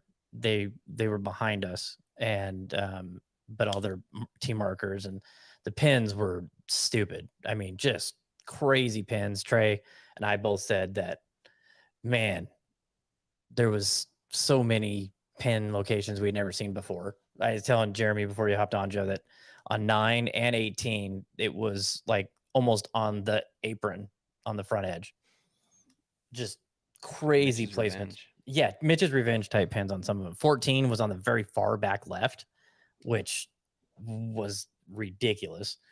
But I mean, they rolled true and they rolled good. I mean, it was nice playing on fast, like real putting surface greens. The fairways, everything was, I mean, it's just pure. It's just pure. But I decided to bring the long neck out for a little show, just to see how I putted with it, and it wasn't bad. I think I had 31, 32, 31 putts, which considering the pin placements in those greens wasn't bad. Just something just didn't feel right. Got home and put it in the backyard with the mallet, and I'm like, yeah, this is what feels good right now. So little experiment over, but this is the big story right here. This little dude right here, Callaway Chrome Soft. So I've been playing the Odin golf ball. I'm completely happy with the Odin golf ball. On my 2023, goals for the season, one was to pick and stay with the ball. I'm happy with the Odin. I'm glad that they're, helping out with the VGN, and I like what they're doing. I like their ownership. I like everything about them, and it's a good ball that holds up well. But I want to save them for tournaments, so I just took a couple sleeves of some extra balls that I have, threw them in the bag. Played an Odin to start and was playing decent. Had a couple bad shots here and there, but that is to be, out there, the uneven lies. It's ridiculous. But hit some good shots and was happy with how I was playing. Hit some bad shots, wasn't happy. Yada yada yada. But on the 12th tee, I shanked a ball. Phew, way out into where the houses would be. It was just a horrible pass at the ball. So I go over, reach in the bag, pull this out, and let's fire it. So I play that hole, go to 13, get on the tee, and absolutely bombed a drive for me. 290 off the tee, and from the white tees, I can typically get to the bunker on 13. Never have I got to it from the blue tees, let alone get past it by 20, 30 yards. And I was like, whoa, that's wild. Wasn't expecting that. 14 hit another good shot, but it kind of faded on me. 16 bombed it off the tee, and 18 bombed it off the tee. And I was like, what the fuck? So I got home, went on 18 birdies, looked at my distances. Average tee shot with the Odin was 255. Average tee shot with Callaway Chrome Soft, 285. And so now I'm like, what the fuck do I do? And Switch balls. So your Yeah. head case. yeah, no, it's not a head case. I sent Greenlee a message. I'm like, I need a therapy session. You down? As erratic as you are mentally. As erratic as I am mentally, I did not need this to happen at all. Was not ready for it to happen. Didn't want it to happen, but it happened. So needless to say, at Aliante this Saturday, Chrome Soft will be back in the bag, and we'll see what happens. It was very interesting though, and Eric said, he goes, dude, simple math. You can't not He goes, if it's 5 yards, no big deal. But you're talking 35 yards. That's Right. 30 to 35 yards. That's a lot. Yeah. So we'll find out Saturday if that is the case, because the balls that I hit, wow, I was like shocked at how well it did. It was impressive. So You didn't feel like the core was off center or anything like that? well, no, because they have their new precision alignment technology, or whatever the hell it's called, Fucking my golf that they swag. spent $25 million on to redo it. So, all right, I got a couple other things I want to showcase. This is great for all you guys that have stuck around on YouTube. You get a little preview of this stuff. First up, shout out Mark Hubbard, who is represented by the sports management company that is in the same building as True and New Level. He has his own brand of peanuts, Hubs Nuts. Home cooked salted Virginia peanuts. So really good, really good. So Did you bring us some? I'm holding it That's in a my no. hand. Yeah, That's for us. you can have it if you want. You want it? I'll give it to you. Holding our nuts in his I'm hand. holding your nuts in my hand. Next up, want to give some love to No Dirt Golf. Taking this out the wrapper. These just came in. Back up a little bit. These are the new Vegas Golf Network towels. Do they have a on one slit side. in the middle? No caddy No slit. slit. But it's got the brush, the brush. Let me look at the camera and do this. Got the brush. And then that's on the other side. I'd like to see a ghost towel versus that towel showdown with you and Cyrus. Yeah, let's do it, Cyrus. Come on. I don't see a magnet on that towel. No magnet. Don't need a magnet. Whoa. Don't need a magnet. Pick up your fucking towel, you lazy bastard. So these are available for brush though. That's cool. Yeah, and it works. It works really well. So these are available to VGN members on the VGN website. Got a lot sold already. Thank you guys for the support. And let's see what's next. Beds, close your ears for a couple minutes. I absolutely love the Quater socks, and the only thing that I wear when I golf. But Stance reached out to me on the breakfast ball, and they have a new line of performance socks. This is the Feel 360. This is the casual sock. It's not really a performance sock, just a casual sock. And this is the Fresh Tech. So they're odor resistant and moisture wicking. And so I wore a pair yesterday out at Coyote. Pretty damn good sock. So maybe that's why you hit it 285. You know what? It was the Who knows? socks. It was the socks. Not All right, the ball. bed earmuffs. You can take your earmuffs off. So, and I wore those with these, the new Ripstop 2s from True. These just came in. Joe's not a fan of the design. I kind of like it. Looks more like a sneaker than a golf shoe. Looks like more like a dad shoe, maybe. Yeah, a little New Balance look to it, Joe. Is that what you're saying? No, New Balances are pretty tight, but Oh, look, I love True, but I'm not a big fan of those currently. What don't you like about it? I just think like the toe thing and then the heel cup. Like I would prefer like a one piece kind of situation. Maybe if that heel cup went to the toe cup. It looks a little disjointed to me. Talking about this part? Yep. The heel cup. If it went all the way to the toe cup, yeah. Like if it was black all the way there, yeah, I think that would be better. Too much separation? Yeah. I think so. Personally. Should I just get a marker and just like draw it in? And Yeah, you can. Get a Sharpie. Get a Sharpie going. Pretty damn comfortable. But they make good shit. I mean, yeah.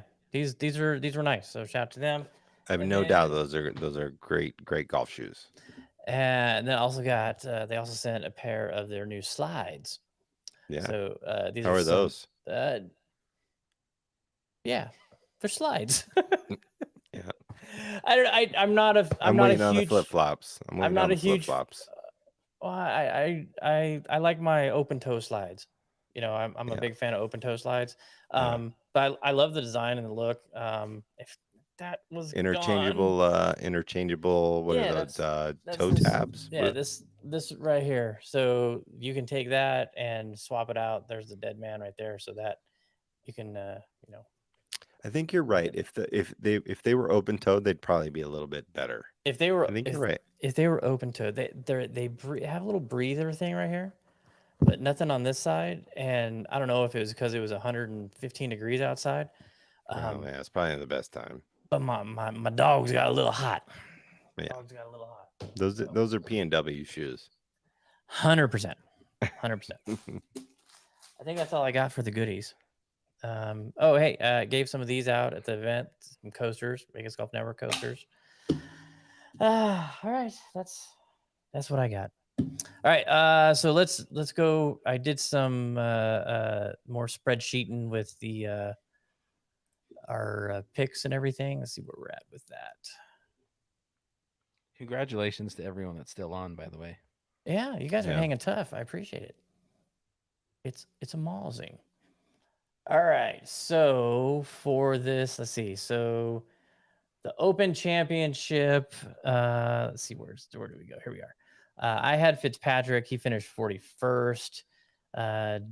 Joe had Tommy Fleetwood. He finished 10th. And Jeremy had Victor Hovland. He finished 13th. So Joe won that week. Oh, wait, the Barracuda. I had Patrick Rogers. He finished second. Lost in a playoff. That could have catapulted me. But nope. Thanks for losing in the playoff. Akshay won that one, right? Mm-hmm. Right. I'm talking to myself, Joe. Right. Yeah. Actually, Yeah, I actually won. Yeah. Yeah. So let's see. Joe had Mark Hubbard. He finished 10th. Hey. Hub's nuts. Hubbard's nuts. And Jeremy had Justin Suh, who finished 34th. This last week, Jeremy and I didn't get to pick. We had people picking for us. Sahith Thigala was Chris's pick for you, Jeremy. He did not make the cut. Justin Thanks, Thomas was Joe's pick, who missed the cut. And Mike picked Matsuyama for me. And he finished 30th. So I won the week. Thanks, Mike. Really appreciate that. Jeremy still has a nice lead. He's 971 points ahead of me. And Joe is 27 points back of me. Only 27. Let's go. Yeah, only 27 points out of second place. We're getting annihilated in the one and done with birdies and bourbon because you I'll guys just look for cannot. some bourbon. Yeah, I'll look for some. You guys cannot make picks. It's No. ridiculous how Either you poor. forget to pick it, or I just pick a terrible. Hey, for the most part, we've done pretty good with making picks. Yeah. Like nobody's Oh, really yeah. forgot except Jeremy for- one time. Except Yeah, for I my forgot one British time as Open well. pick. Oh, I haven't forgot. So Yeah. you guys have to buy the Good bottle job, of Joe. bourbon. No, because clearly I have a huge lead. Actually, I don't. I'm only 400,000 points ahead of you.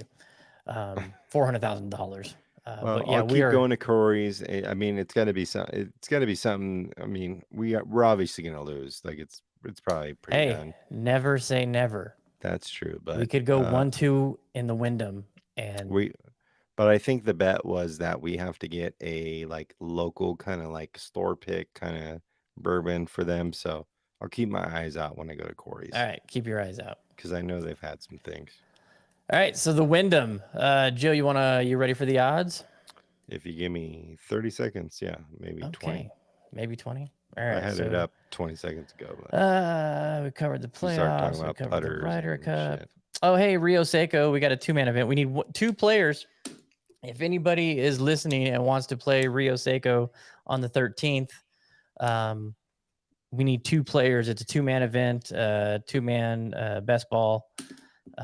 Rio Seiko, early morning tee times, not that expensive considering the payouts that we're going to have. So hit me up if you want to play. You should be able to Perfect. fill 2 spots for that. All right. Wyndham Championship. Surprisingly, Wyndham Clark is not playing this. If I don't see him in the field. But if I was Wyndham Clark, this is one I'd probably want to play. Right? I mean, isn't Wyndham a sponsor of his? I would think so. Yeah, I don't see him I anywhere on thought they this were running list. commercials of him because Yeah. Well, oh, I we mean, love I'd you. be Well, what like, if my it, name was Flubber Tubber it, or whatever on that? yeah, it hosts my name. Like, I should probably fucking play it. Right? Anyway, your favorite, Russell Henley, 12-1, Siwoo Kim, 16-1, Sung Jae, Hideki, 18-1, Sam Burns, 22-1, Danny McCarthy, 25-1, Shane Lowry, 28-1, Adam Scott, 30-1, Ludwig Eberg, 33-1, along with JT Post and Justin Thomas. Cam Davis, Steven Yeager, 35-1, Byung Hung An, Aaron Rye, 40-1, Adam Hadwin, Taylor Moore, Alex Smalley, Bo Hostler, 45-1, Harris English, Chris Kirk, Billy Horschel, 50-1, Akshay Bhatia, 60-1, Taylor Bendrith, 70-1, Garrett Kago, 80-1, Mackenzie Hughes, 90-1, Ryan Palmer, 100-1. All the way at the bottom, we got 250-1. Zach Blair been playing decently. He had a good round the other day. Adam Long, Ryan Moore, shout out True, Eric Van Royen, and Peter Maltnati. All You can right. hear the baby crying in the background. Oh, is that Quinn? Queen Poppy. Queen Poppy. Okay, so let's see. Does JT have it in him to pull this off? Oh man, I don't know. You know what? Since I was, is Ryan Moore playing? He is. He's 250-1. Okay, let's take Ryan Moore since I was at the True The office. deepest pick ever. The New deepest levels. pick we've had. Let's do it. Where's my? He Oh nope, that's not it. He's at the bottom. Now I'm trying to find the damn cash register. It's the cash register's broke. There it is. 251. Rymo. 250. down. This is the one that could put me over the top. You know, it ends at 50-1, right? Yeah, I know, but still, I don't care. Rymo. Let's do it. Okay. So let's see. Jeremy, you're ahead of Joe in the standings, so you get to pick. All right. As a self-proclaimed Travis Matthew ambassador, I'm going to be selecting another Sam Travis Burns. Matthew, Sam Burns. 22-1. 22. 22. Oh, I put you in the wrong spot. Burns. Jeremy. Joe. Just for still and going for it on the 18th hole because it is potentially match play when he's playing. I'm going to go 33-1, Mr. JT Poston, because JT is probably going to miss the cut. The JT you know. Yeah, Cal's probably going to pick him in the one and done, so don't pick him. What was this odds? 33-1. 33-1. All right. There is our picks. Man, it's been a long one. We had a lot to talk about. So glad to be back. Looking forward to getting out this week, get in some practice, play the practice round. You guys got 5. Hey, you're in first place in 5-iron. If you saw that. I have no idea where we're at. Okay. We It don't still have only any shows information. it still only shows the standings for one team. It shows team 2 is in first place and team 1 has no points. So you may have to ask her about that when you're there tomorrow. Well, if it's a 4-person trip to Conca de Campo, then yeah, that'd be cool. But yeah, we played really well last week. Me and Bob. So Nice. So you got Joe, are you on like a hiatus since you skipped town on the wife and kids for golf? no, not necessarily. I just need an early one. Just an early one? Like a 6er, like 9 a 6 o'clock, or 6:30. not early enough. Yeah, I think that's I think that's a Same. little too late. If you find something like that, that's what I need to. Yeah, I was talking to Trey a little bit ago. He said 7:10 at Mountain Falls potentially, which might be able to pull off on Sunday. We'll see. But I need an early joint. And in Vegas golf news, in Vegas golf superintendent agronomist news, Oh yeah, Darden's Gardens is Darden's leaving Gardens Wild is Horse. moving. He's going to. This is his last week at the Horse. He's going up to Angel Park. which is good move for him. Super proud of him. I think he did a lot of great work out there. Well, and hopefully it continues. I think they're gonna find out how awesome he was a I week think after so, he's yeah. gone. Yep, I think they're gonna figure that out. We go, oh he- shit. Yeah, I think Well, hopefully yeah. he's got somebody coming in. I wanted that, to ask him who's coming next. I mean, but good for him, man. Good move for him, I Yeah, think. absolutely. So, yeah, I told him once he gets settled, he's gonna come back on the podcast. Of course, he's down. So once he figures out the intricacies of Angel Park, we'll get him back on. I know Jed wants to get us on up there, and Yeah, we need to do that. but yeah, I think it's going to be an individual episode kind of situation because he goes pretty deep into your personal golf life. Shit. But we can obviously, of course, You go mean up there all together. Jeremy would have to talk? Yeah, That will be the worst. yeah. It'll be the unraveling of his. It's like, so Jeremy, tell me about yourself. I play golf. I like I to like play food. sometimes. You want to talk BMWs? We can. Yeah. Do you want to change your podcast to BMWs? Okay, so we oh, go ahead. No, go ahead. I was just gonna So, transition. yeah, so Yana Wilson, who's going to Oregon, she signed with a sports agency for an NIL deal. Kind of big news. Same company that represents the LSU gymnast Olivia Dunn or Dune, Sabrina Ionescu, famous New York Liberty basketball player. Big deal. And so we were talking about this on the drive back from Coyote. Do you think it would be an interesting episode to get her dad on to talk about the process of raising a sports phenom like she is right now in women's golf, the decision to go to college, the decision to sign with a sports agency for the NIL deal, and what went into them deciding that route? Do you think that would be an interesting episode? Totally. Okay. I mean, it's golf related. Yeah, I mean, I know he's been at her side this whole Look, entire if you time, and could have he's an got Earl amazing Woods dad. on the podcast 20 years ago, or was that? I mean, yeah, a while ago. 30 Yeah. years ago. I mean, yeah. I mean, Okay. it I'll- relates to golf. I would love to hear it because I'll reach out because kids. I think that would be mean, an interesting conversation. totally. Mm-hmm. I mean, I know we've had her on, and Mhm. I mean, what was that, like a year or two ago? 2 years ago almost. Yeah. I think it would be interesting. Obviously diving deep into the investment that goes into it as well. Like, Oh, the amount of time, the amount of and time, the amount of money, like it's travel, crazy. and just it's a whole nother world for people out there. Yeah, and she's probably like in the 5% of parents or children that are trying to do it. And it's a huge, it's a gamble, really. It really is. I mean, I mean, a lot of people believe in their kids, but not she's all of them bagging make it up. She's bagging it up. I mean, totally. she's got Yeah, like 180 absolutely. career wins. It's ridiculous. Absolutely. But what if she didn't?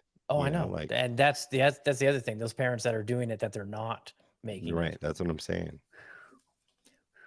Crazy. Hey, I feel bad for hockey parents. Like soccer parents, I feel bad for because you're out there in the heat and playing, and it's competitive, and the tournaments and the travel and everything. But because my youngest has been taking ice skating lessons at the new arena in downtown Henderson, and watching those kids lug around, they have like suitcases, these Yeah, a lot of gear. massive duffel bags. A lot of gear. And I'm like, good Lord. I mean, those things, they're huge. You could stuff bodies in there. It's insane. That's some dedication though. Those, poof, man. All right, one other thing I was going to talk about. What was it? Oh, well, I can't remember. Damn it. It was right. Joe, you got anything else? We talked about the 2-man. Yeah, not really. All right. Hopefully Eric ships out my golf shaft that I'm waiting for. Greenlee, you still listening? Probably not. Sent him it was so funny. I had a wrong email address for him, and because I told him, hey, I sent you the shipper, and he's like, I never got it. I'm like, this is the email I have. He's like, no, it's not right. I'm like, God damn it. I go, that's probably why you're not getting any of the Golf Genius stuff too. So I changed the email and sent it to him, right? And he goes, hey, what do I do with this? And I went, print it out, tape it to the box, drop it off at the post office, or go to your UPS store, and they'll take care of it. He's like, no, dumbass, the Golf Genius stuff. And I was like, oh man, I really made you seem like you don't know what the hell you're doing. So Eric, I'm sorry. I know you know how to ship a package, so please ship it.